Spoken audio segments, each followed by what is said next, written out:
As so many of you heard me say year after year, the clean tech sector has really evolved into a community. And this is the clean tech community. This is really a who's who of the sector. And we have this year about 450 people registered to be here again. And we not only have really an outstanding lineup of speakers and panelists, but we really have some of the leading venture capitalists, entrepreneurs, investment bankers, and really thought leaders in the entire industry. For 7 years here in Palm Springs, what we've done is we've gathered the community, and in the process we've forged relationships. We've facilitated a number of financings, a number of business development deals have always gotten done at the summit. Really take advantage of interacting and meeting some of the key thought leaders from every corner of the industry. We know that solving the key energy problems that we face is going to require working together and the collective efforts of us all. We've just finished our first decade of the 21st century. We've seen the world change drastically in just a few years, and now with the first 10 years behind us, this is really an opportune time to reflect on the challenges that have shaped our lives. We recounted hanging chads in the presidential election of 2000. Now we're recounting dollars in our IRAs and 401ks. We weathered the dot-com crash in 2000, and now we're weathering the financial and mortgage crisis. We evolved from cell phones to instant messaging, to texting, to blogging, now tweeting, and all along experiencing the meteoric rise of Facebook. In this time, we've seen the human genome unfold before our eyes. And we even learned that Pluto wasn't really a planet. Of course, this decade is always going to be remembered by the terrorist attacks on September 11th and its implications thereafter.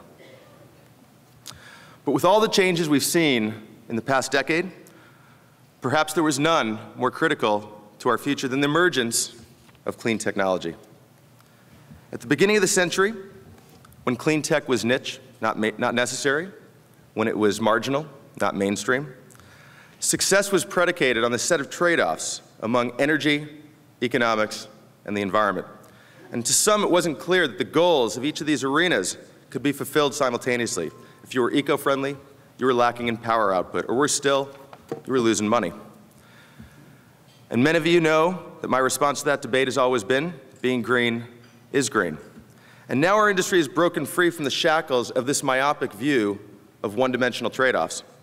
Whereas previously the power developer worried about the optimal megawatt, the businessman about the cheapest solution, and the environmentalist the impact on our ecosystem, we've woken up to the fact that it's no longer about energy or the economy or the environment, and we've come to the realization that the industry is three-dimensional, that the convergence of energy, economics, and the environment have propelled clean tech to the forefront of worldwide consciousness.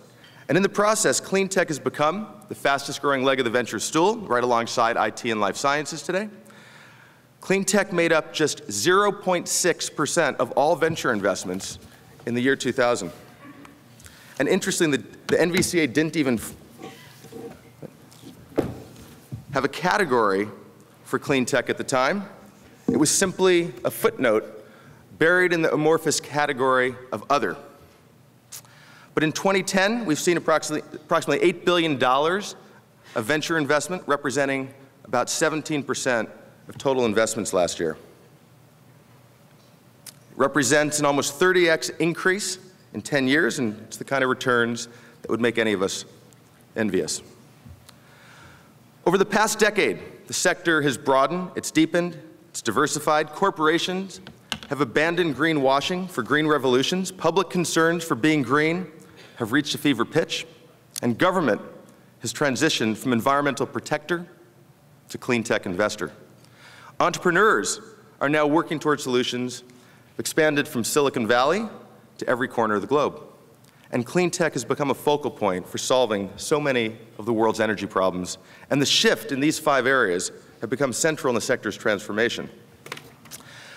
Clean tech touches every major industry, from services, agriculture, transportation, utilities. As a result, we've seen a mushrooming of technologies, giving the sector new life, creating a new diversity of opportunities. And the diversity is the first pillar, and it's reflected by the tremendous wealth of innovation and the breadth of investments that we've seen in clean tech.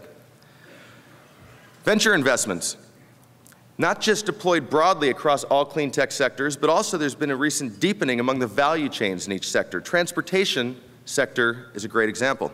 A few years ago, transportation consisted mostly of biofuels. Today, clean technologies are transforming the entire value chain. We have flex fuels not just from biofuels. We have hybrid and electric vehicles. We're seeing the expansion of the distribution and recharging systems. We're seeing clean electricity from wind and solar, now coupled with a new generation of storage systems. At Technology Partners, our portfolio has always been a microcosm of this breadth and diversity. We have investments in solar and biofuels, but also wind, transportation, batteries, water, fuel cells, demand-side efficiency, advanced materials. Perhaps more importantly, every day, we're looking at opportunities beyond these areas, building materials, smart grid, and so many others. This wealth of applications supports not only the sector's growth, but also its long-term sustainability. And with the diversity of innovations we're seeing in the sector, clean tech has the potential to transform almost every major industry in the coming decades. Second driver I want to highlight is the involvement of corporates. We know that the IT and life science industries each have had a corporate ecosystem, and that the corporates have long provided capital, access to complementary resources, and validation for emerging technologies in these two investment areas. By contrast, for most of the decade, corporate support for clean technology has been virtually non-existent. But today, tough to find a Fortune 1000 that doesn't view clean tech as a critical component of its strategy for operational efficiency and top-line growth. Examples abound. Some corporates have joined forces to create state-of-the-art R&D and business development partnerships to forge new clean tech innovations. Partnerships have been through such examples of synthetic genomics, ExxonMobil, Nissan, Renault, and Better Place. Some companies are investing in innovative clean tech solutions that promises to revolutionize their businesses. Chevron, Unilever, and Bunge invested in algae producer Solizyme. Toyota, Daimler, and Panasonic investing in Tesla. Chevron and BP investing in BrightSource. Through the third quarter of 2010, corporates had invested $7.5 billion in clean tech companies. It's up from $4.5 billion in 2009 during that same period, and 30% more than venture investments in that same period. Finally, other companies have been seen making outright acquisitions in the past year. Constellation bought Sea-Power, Sharp bought Recurrent, and Shell, the $12 billion JV with the Brazilian ethanol producer Cosan. And no matter what sector you consider, with smart grid being a great example, large corporate interest in our small clean tech companies have never been more profound. Now, one of the primary goals of the Clean Tech Investor Summit has always been to bring together our emerging clean tech community with the large traditional corporates. We see this as incredibly important. We want to cultivate these kinds of partnerships to build this bridge between market strength of the large companies and the innovative dynamism of our young startups. In past years, we've been fortunate to have such companies as GE, BP, Chevron, Siemens, IBM, Cisco, Microsoft, DuPont, Walmart, and so many other leading companies actively contributing to this conference and affirming their commitment to the clean tech sector. This year, we're excited to have John Lochner present GM's views on their new initiatives, Malcolm Unsworth from Itron discussing the smart grid, and TJ Rogers from Cypress and SunPower is going to share his insights on how to drive clean tech growth through pure economics. The involvement of corporates in our industry has been both a cause and a consequence of the third pillar, public awareness. While increasing public awareness has required a change in the corporate mindset, the serious commitment to clean tech by thousands of organizations have nurtured this monumental change in consumer behavior. Today, green and clean saturate our cultural consciousness, and as a result, corporations are now rapidly developing products to meet the public's insatiable demand for going green. From recycling programs to solar programs, to hybrid cars, green solutions permeate our communities. And the interest in being green transcends ideology. Die-hard patriots are interested because they don't like importing oil from terror-supporting states. Environmentalists concerned about greenhouse gases, and consumers who hate the volatility of fuel prices.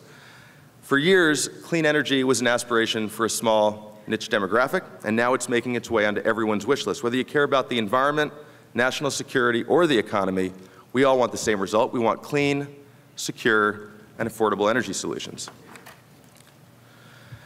Despite the absence of a comprehensive federal energy policy in the U.S., the past few years have given rise to promising developments in the political landscape, and legislators are playing an increasing role in the development of America's clean tech sector. The American Recovery and Reinvestment Act of 2009 provided $80 billion for clean energy projects. It was the largest investment in clean energy in American history. We've seen a significant increase in the deal flow out of the DOE Loan Guarantee Program. Total funding now up to about $25 billion, 14 deals in 2010, up from only a handful in 2009. The program has provided substantial support to a number of venture-backed companies, such as the $400 million deal with Abound Solar, the almost $500 million deal to Tesla, and the $1.4 billion deal with BrightSource. Likewise, the 1603 tax program helped turn around the renewables market, which froze as tax equity markets dried up during the financial crisis. In December, Congress extended the program for another year. At the same time, ARPA-E now funded over 120 high-risk, high-reward projects that previously didn't have a path for government funding. I'm really delighted this year to have Kathy Zoy and Jonathan Silver from the DOE, as well as Tom Tiller from Abound and John Willard from BrightSource on the agenda to discuss government funding and support. But it's really at the state level that we've witnessed the greening of America. All told now, 44 states have either a net metering program or an RPS or both. In fact, Ron Pernick's Clean Edge top 10 states for clean energy leadership include states from around the country. When I was looking at it before this event, it was Illinois, New Jersey, Minnesota, Oregon. And of course, right here in California, the state continues to lead the way with progressive initiatives, such as the recently adopted and groundbreaking cap-and-trade program. And we're beginning to see collaboration between both sides of the aisle to push the industry forward. The defeat of Prop 23 is really a poster child for how to create effective policy with bipartisan support. The campaign effectively unified supporters and steered away from the classic divisiveness of business versus the environment, Republican versus Democrat, liberal versus conservative. Quite the contrary, we had both candidates for California governor oppose Prop 23, and the campaign was co-chaired by Tom Steyer, diehard Democrat, and George Shultz, a Republican. And again, thrilled to have Tom Steyer here to give the closing keynote, where he's going to share some of the details about how they achieved this important victory. We know the future of clean tech isn't about left or right. It's no longer being about red or blue. It is about being green. Preserving the environment and tackling our future energy needs are worldwide goals. And pursuing new technologies to pursue these goals is a worldwide endeavor. Unlike the traditional mainstays of venture capital, IT and life sciences, largely led by the U.S., highly concentrated in Silicon Valley, so many other areas of the world are leading the clean tech arms race.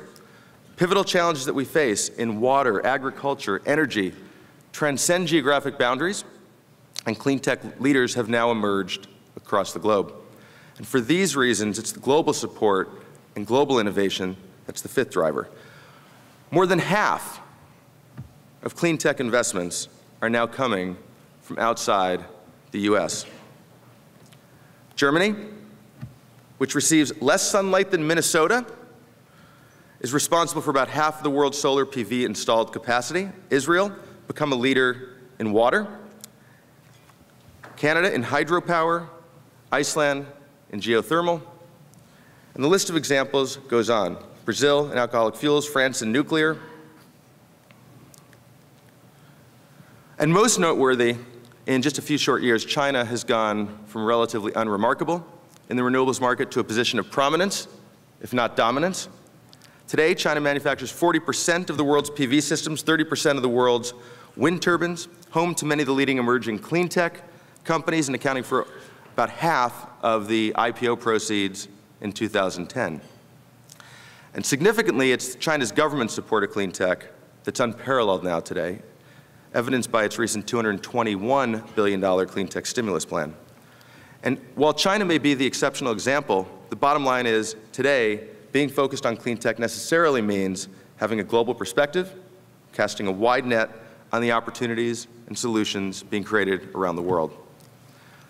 So these are the 5 pillars that have propelled clean tech into the forefront of the global and investing consciousness. But the nascency of the clean tech sector also gives rise to important challenges, important questions about clean tech's future. Is sustainable investing sustainable? Will renewable energy reap the expected rewards? And will clean tech live up to the promise? These are the questions that as we stand here today and think about our sector, we have to assess in the context of the challenges that the industry faces. We all know the world is today suffering from its worst global recession since the 1930s. Here in the U.S., we face close to 10% unemployment, skyrocketing public debt, national deficit, about $13.8 trillion, expected to rise to $19.6 trillion by 2015. Several European countries face the risk of sovereign default, which would have continued global repercussions. And one of the consequences of troubled economic times is increased difficulty in raising capital. And the capital markets malaise is especially detrimental for long-term capital-intensive projects such as those by many of our clean tech companies. In addition, so many sources of project finance have dried up since 2008, depleting a critical ingredient of success of our capital-intensive projects. And although we've seen an increase of venture-backed IPOs in 2010 and a few highly visible ones in the past year, the number of clean tech IPOs remains relatively low. Well, the bottom line is that the availability of robust capital markets is critical, since as clean tech companies expand and technologies advance, the need for capital is going to continue to grow. And it's going to continue to put pressure on the available dollars that we do have. Now, in addition to the headaches of the economy, we still face uncertainty in the policy area. We continue to suffer from insufficient leadership on energy policy, both domestically and internationally. And notwithstanding the great progress we've seen with ARRA, ARPA-E, and the DOE Loan Guarantee Program, the biggest disappointment has been our continued failure to pass comprehensive energy legislation. We entered the new year, we left the summit in Palm Springs last year, hoping that we'd all see the most important energy legislation in decades. Instead, yet again, we find ourselves this year talking about how government was mired in the same old partisan posturing, and non-energy related issues have taken legislative priority. And worse yet, the history of American energy policy has always been one of being far too fickle and lacking cohesion. The mismatch of policy timing on the one hand and project timing on the other inhibits the kind of long-term predictability that clean tech firms and capital markets depend on. I think we should think about this in terms of something we can all relate to. Our country's energy future is being led in a manner that we'd all find totally unacceptable from any company that we were involved with. No strategic roadmap, no overarching long-term plan, and a disjointed set of hodgepodge legislation. And with this complete lack of overarching strategic plan, the U.S. risks further developments like what we saw last week when Evergreen Energy announced it was going to move its entire manufacturing base to greener pastures in China. We've also witnessed similar inconsistency and uncertainty at the international level. And in the wake of somewhat disappointing the UN Climate Conference in Copenhagen last year, which we talked about last year, we had more optimism surrounding the 2010 Cancun summit. But to everyone's disappointment, again, we left with no greater level of agreement on what should be done, when, or by whom. And sadly, the political climate at Cancun wasn't up to the challenge of solving the real climate challenges that face us today. Equally disappointing, I think for many of us in this room, there's a monumental disparity in policies supporting traditional energy and those directed at clean tech. In July last year, IEA reported that between 2002 and 2008, oil, gas, and coal received a whopping 12 times as much total government support as the clean tech sector. So we're faced with a weakened economy, struggling capital markets, and political uncertainty. And I'm not here to say these challenges are insignificant. They are daunting, but in a sense, they're actually the challenges of the day, not the decade. They're the challenges of the moment, not the millennium. And we can't continue to view the clean tech sector through the myopic, often distorted lens of the current concerns that we're dealing with. The challenges of the last year are really just a moment in the life of a new 21st century economy. Our real challenges transcend the short-term issues that we worry about quarter to quarter. Our real challenges are about something far more important, and they're far more significant than the ebb and tide of our financial markets. The real challenge is to provide the energy that will lift billions from poverty and power the 21st century. Our real challenge is to provide clean air and pure water for our children and for our grandchildren. And we know that enormous challenges present enormous opportunity. The growth of the world's energy needs and demand are creating an investment opportunity that will dwarf anything we've seen over the last century.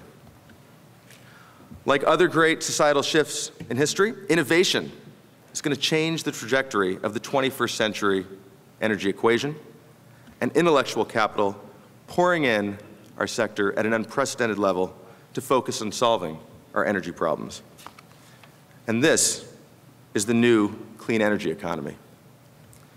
Energy industry today, as we all know, is enormous. But now we're embarking on an era of unprecedented energy growth that's about to magnify the energy industry in the coming decades. Global urbanization on the rise, the growth of developing economies will drive the demand for energy to unprecedented levels, which in turn is spurring investment and development on an unmatched scale. World energy consumption projected to increase by approximately 50% from about 500 to 750 quadrillion BTUs in the years leading up to 2035. Asia is going to lead the expansion, projected increase in consumption of well over 100% in the same period. Over the next 20 years, China has plans to build a new infrastructure equivalent to that of the entire energy infrastructure in the US today. India expected to increase its energy infrastructure fivefold by 2030. By almost any industry standard, this is an almost inconceivable rate of growth. Let's look at some actual numbers to highlight this.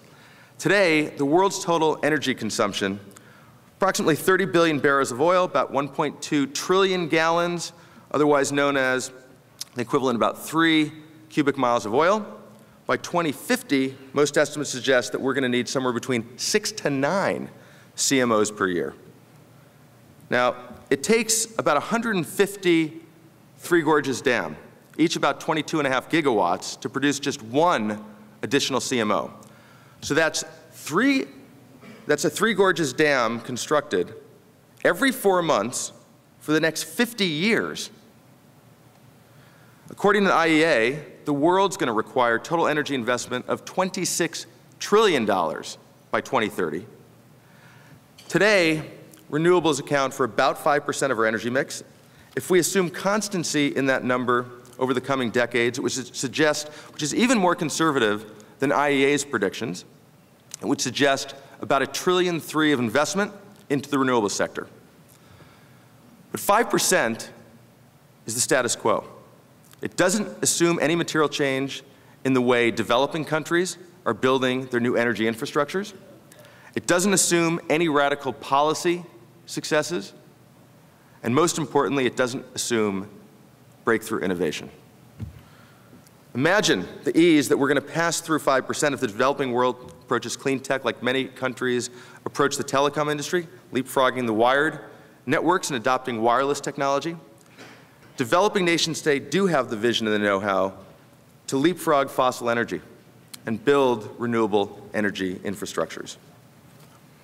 Consider the growth opportunity that will emerge once politicians collectively embrace the clean tech cause. Already in the EU, China, and Australia, renewable energy targets are on the order of 15 to 20% by 2020. And even here in the US, we don't see any of the state RPSs targeting 5%. Targets are 15, 20%, and even 33% here in California. But by far, the most important way to change the status quo has always been through innovation. And it's only through innovation that our industry is going to be able to meet the expanding needs with new thinking and new approaches. None of us is dedicating our lives or our resources so that 25 years from now, we're still stuck in a world of 5%. Now, there's countless examples of how innovation has radically transformed the status quo. As just one example, semiconductor costs come down by a factor of more than 4 million since 1975. If today's chips were the same size and cost as they were in 1975, our iPods would cost a little more than $1 billion, and it would be the size of a building. Now think of the mobile market as another example. The projections when Motorola and Nokia were early trailblazers in the wireless industry, who would have imagined the size, the scale, and the magnitude of the current mobile market before 3G, Wi-Fi, and the iPhone? Innovation in the clean tech sector is all about driving down cost per watt, cost per gallon, and this type of innovation is the most important catalyst for increasing the projections of how much money is going to be invested and deployed in our sector. We look at the past few decades, solar PV costs fallen from about $25 per watt in 1980 to approaching $1 a watt today, and deployment increased from about 1.4 gigawatts to 23 gigawatts in just the last 10 years. As a result of the significant declines in wind turbine costs, the wind industry every year blows by the previous projections of the IEA. And these advances in innovation and progress toward expanding the clean tech market actually took place during a relatively quiet phase in the history of clean tech, before the 5 pillars brought prominence to alternative energy. And as a result, current forecasts may actually understate how innovation will impact the trajectory of clean tech adoption. Now, innovations by entrepreneurs around the globe will enable a future market share far beyond 5%. The innovations will generate investments not of the $1.3 trillion I spoke of before, but of $5 trillion, or according to some estimates, as much as $10 trillion through 2030. And this is the reason that we're all here today. It's to fund and work on companies that will radically transform the status quo assumptions. And this is why we should all be optimistic. Of course, innovation requires innovators. People like all of you here today will provide the best breakthroughs to make the clean tech sector succeed. The best way to predict the future, we know, is to look where the talented people are dedicating their lives and their resources. And clean tech has become a magnet for talented people, and this has become our industry's human capital advantage. Talent associated 10 years ago with the IT revolution are today embracing clean tech. Our industry has experienced an influx of industry luminaries and corporate visionaries and investment heavyweights. Some of the best examples will be here at the summit. Elon Musk, previously spearheading PayPal, now leading the clean tech charge with companies like Tesla. Tom Tiller, a senior leader at GE in the 90s, and then a Fortune 1000 CEO, now leading Abound Solar. And John Willard, one of clean tech's most successful serial entrepreneurs, continues to drive progress in our industry. Universities have more students and more professors studying and working on energy than ever before. In fact, more than 100 energy and sustainability-focused programs were created at universities in just this past year, compared to just 3 programs added in 2005. Our country's best and brightest are flocking to clean tech at an astonishing rate, and this is what should give us all the greatest sense of optimism. Clean tech has been, and it will continue to be, a magnet for talented people. Every year, I try and think of an analogy that aptly describes the state of the clean tech industry. A few years ago, some of you may recall, that I described the Wright brothers and how they changed the world with their historic development of flight. Last year, I described the similarities between the Industrial Revolution and the clean tech revolution. This year, I want to focus on the essence of the clean tech sector, and that's innovation. And perhaps nothing is more symbolic of innovation than the light bulb. And even though in some ways it's become almost a cliche to think of the light bulb as that spark of innovation that turns on when an innovator has that eureka moment, what's actually far more interesting and informative are the lessons learned from the way in which the light bulb actually developed and evolved.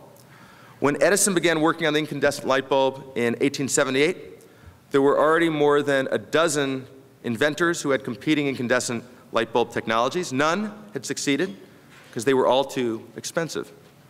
The filaments were made from rare materials, glass bulbs blown by hand, and they were too impractical. Each bulb lasted less than 1 day. And Edison's breakthrough in 1879, which was the development, as we all know it, of the carbon filament that could last up to 13 and a half hours, is that breakthrough that we always think of. But it was actually one step in a series of continuous innovations made by different inventors. And this product, perhaps more than any other, fundamentally transformed everything about how we live, about how we work and interact. It increased productivity and our economic well-being, and it profoundly improved our quality of life. The lessons of the light bulb apply to the way in which the solar, the battery, the biofuels, and even the new lighting industries are developing. Where cheaper, more effective materials are being utilized to replace more expensive traditional inputs. And more importantly, clean tech entrepreneurs are taking the continuous, iterative steps that the creators of the original light bulb took to drive down the cost of manufacturing to enable mass adoption. Now, last century, it was the invention of the light bulb and the advent of electric power that lit up the world. Today, clean tech is that spark of innovation that has the potential to transform the globe and fundamentally change the 21st century. Thank you for coming. Enjoy the conference. We have a terrific day and a half ahead.